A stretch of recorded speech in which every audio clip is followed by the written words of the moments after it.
that the members do to ensure that that our borders are operating effectively and appropriately. You mentioned in your presentation that there is little of the agency's decision to spend dozens of millions of dollars on the private sector instead of choosing to invest in its workers and reinforcing their capacity to act on behalf of Canadians. At a time when our members are being nickeled and dined at the bargaining table, this is nothing less than a slap in the face. This is something that started under Mr. Harper and the Conservative government, this outsourcing and this obsession with privatizing and outsourcing what are important public services to maintain and enhance. And as you've mentioned, we would be hiring hundreds of more border officers if ArriveCan hadn't that money hadn't been spent on ArriveCan. If we couple this with Phoenix, which started under the Harper government, $2.5 billion, and still doesn't work, is another example of outsourcing that hurts people, hurts our public service, hurts people who are devoted in service to the country. What are the things that we should be investing in? You've mentioned frontline border officers. What can we invest in terms of training facilities as well for the next generation of border officers? What are the things we should be doing instead of this outsourcing that we've seen over the last decade and a half?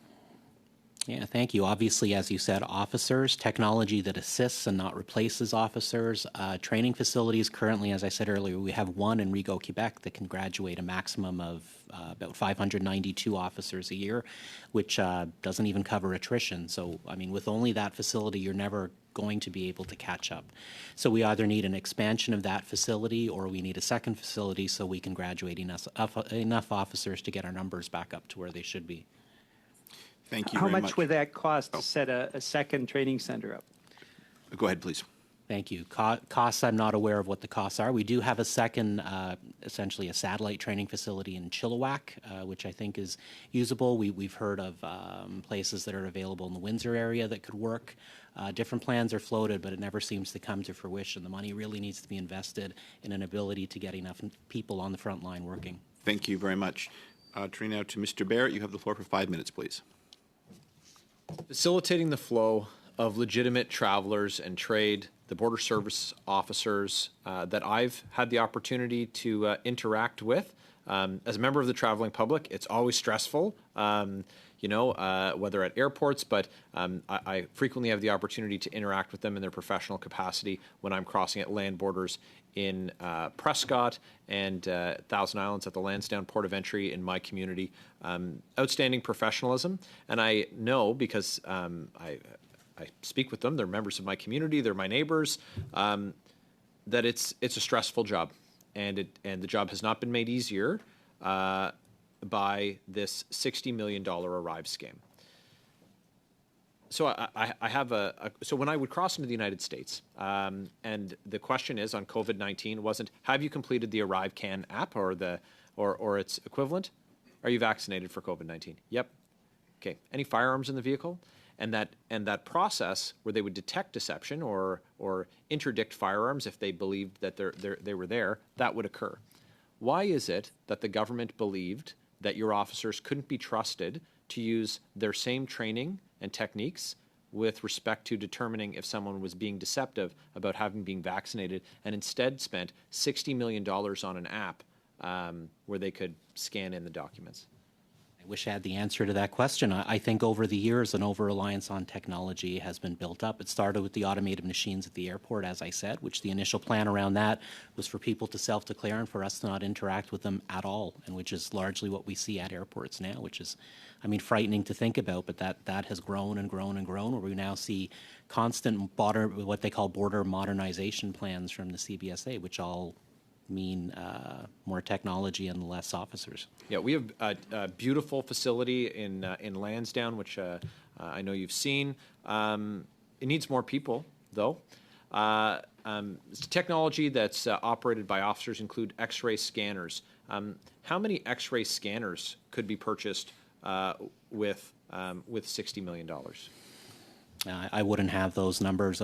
We can find out and provide that to you. Yeah, thank you very much. Because these X-ray scanners are so important for detecting drugs, weapons, even vehicles, which of course is a hot topic. Detector dogs, that's something, and dog handlers, that's something that an investment that the Trudeau government could have made instead of, and that's a technology that in the dogs that can pay for itself, right? In detecting currency, for example. Absolutely. Our canine teams are vital to what we do. We're short those as well, just like we're short officers. So definitely the money could have been put towards that, yes. So I just want to be clear. $60 million has been spent on this app.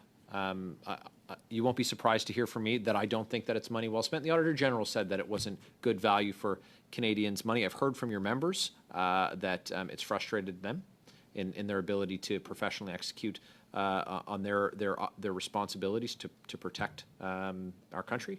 Do you think that money should continue to be invested in this app, or should that money be diverted into human resources in the form of frontline border service officers? Absolutely, the money needs to go toward border services officers. We can do absolutely the full gamut of what's needed at the border, including keeping our community safe. The technologies we have, such as ArriveCan, simply do not do that. You've seen all kinds of these committees. You were at committee 18 months ago. I think Ms. Block said at Government Operations. We've had past and present heads of the CBSA. Do you think they're listening? I hope they are. It's certainly not for a lack of me repeating it over and over. I think there is a definite disconnect, and I spoke to this earlier too, that upper levels of CBSA management rarely, if never, come from the front line. So I'm often having to show or explain to people who've never worked at a border exactly what the gaps are at the border, which can often be an uphill climb. Again, I've had many talks with the current CBSA president. I have hope that there's some listening happening there, but the situation on our front lines at most of our ports of entry is quite dire. Is the Minister of Public Safety failing frontline CBSA border service officers? In terms of not having enough of us there, I would say there's a definite failure, yes. Thank you. Thank you very much. Spot on. Ms. Khalid, you have the floor for 5 minutes, please. Thanks very much, Chair. I find this line of questioning by my Conservative friend here very interesting because just this past December, he voted against giving more funding to the CBSA so that they could perform their jobs at the border and be safe in how they do that. Regardless, Mr. Weber, can you tell us what the nature of your job is and what the nature of your union is? How do you support your workers? Yeah, I'm the president of the union. We support our workers and representing them. Oh, just point of order, Chair. I apologize for interrupting the witness. Yes, Mr. Barrett. Just on the issue raised by Ms. Khalid. This does not sound like a point of order. I was happy to vote non-confidence in the thank government, you, just like thank those you, border Mr. Barrett. service Thank you. officers don't seem to have confidence all right. I've told you all. I'm extending the time here. If you all interrupt me, and it's funding just the CBSA. Miss you Khalid. voted against them. Miss Please Khalid, own up Miss to it. Khalid, all right, you're back on the clock, Miss Khalid. Go ahead. I believe Mr. Weber. I think Mr. Weber, you had the floor. Thank you, Mr. Chair. Go ahead, Mr. Weber. You were telling me about the services that you provide to members of the union. Yeah, we ensure that they're treated fairly, that the rights that they have under our collective agreement are upheld. Specifically, what kind of things would members come to you for? Grievances, health and safety representation, really any issue they have where they're not being treated as they should, they come to the union for. And how many agents do you think had called in on a leave of absence between 2020 and 2021? I'd be guessing. We could get those numbers for you and provide them. I don't have that. Interesting. Would you like those numbers, Ms. Khalid? Sorry, that was an offer. Is that something you'd like? Yes, I would. I would very much like to know what those numbers were. So can you tell us perhaps maybe in more general terms, if you don't have specific numbers, what the morale of CBSA agents was like during COVID times, how people were using and abusing the systems or how they were going through the borders and how CBSA officers were feeling? I would say the morale was low. People were frustrated. Again, we had very little ability to enforce anything, so we ended up spending the vast majority of our time at the border trying to get the app to work and trying to get people to complete the app as they needed to. So Yeah, morale was low then. It's not gotten much better. Obviously, during COVID, people had other concerns and worries as they dealt with COVID in their normal lives. So you're saying that the morale is still very low? You're saying that the morale is still very low, regardless of whether the app was used or not? Yeah, the app is low. It's different challenges all the time. Right now, again, it's about staffing. It's about not having a collective agreement. It's right. About so our ability morale to keep... is low right now because of various challenges, not just because of an app. Can you perhaps help us understand what kind of training was provided to CBSA officers when using the ArriveCan app? Next to none. Online. Okay. Yeah. So basically, we just threw in our officers to have to deal with a pandemic, to have to deal with a very, very anxious public, and then to have to use an app that they had zero, next to none training on. Is that correct? Largely, yes. There was some very cursory training. Thank and again, you. No, that's fine. Thank you. And why do you think that you're here today, Mr. Weber?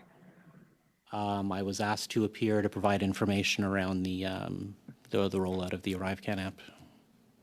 And is that with respect to the Auditor General's report? Are we talking about the financial cost of the app, or are we talking about the versatility or the usage of the app, in your opinion? You asked the question, so really it's about whatever you ask me. I'm here to help. And what is your objective? Like, what is it that you want on the record today, if it's one thing that you could say to this committee about the ArriveCan app and about how CBSA officers dealt with having to use it during COVID without any training, as you said, and having to deal with health issues, et cetera, low morale, as you said?